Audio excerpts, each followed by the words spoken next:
मे महिन्याच्या मान्सूनपूर्व पावसाने रत्नागिरी जिल्ह्यात जोरदार हजेरी लावल्याने जिल्ह्यातील चिरेखाण व्यवसायाला त्याचा मोठा आर्थिक फटका बसला आहे। जिल्ह्यातील सुमारे 1000 चिरेखाण मालकांचे जवळपास 50 कोटी रुपयांचं नुकसान झाल्याचा प्राथमिक अंदाज आहे। पावसाच्या अंदाजामुळे बहुतांश कामगारांनी आपला हिशोब पूर्ण करून घरचा रस्ता धरलाय।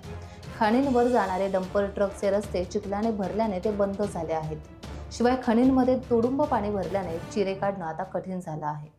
तुमचं नाव सांगा। रामचंद्र रघुनाथ झोरे, मुक्काम पोस्ट वेतोशी। सध्या जो मान्सून पूर्व पाऊस आणि त्यानंतर मान्सून नेमकं काय चिरेखाण व्यावसायिकांचं नुकसान झालंय, काय सांगाल? नुकसान म्हणजे अचानक पाऊस 15 मेला पडल्यामुळे सगळी नुकसान झाले आणि चिरा ह्याच खनित चिरा कमीत कमी 10,000 चिरा खनित आहे आणि अजून 50,000 चिरा निघाला असता आणि मशीनी डिसिप्लिनिंगवरती काढायला लागले। सध्या चिरेखाणी बंद आहेत काय? आता सध्या बंदच आहे। का म्हणजे पावसामुळे पाणी आणि नुकसान झाले, मोटार सगळ्या जळल्या गेल्या। टाइम्स डिजिटलला लाईक करा, सबस्क्राईब करा, शेअर करा आणि बेल आयकॉन दाबायला विसरू नका।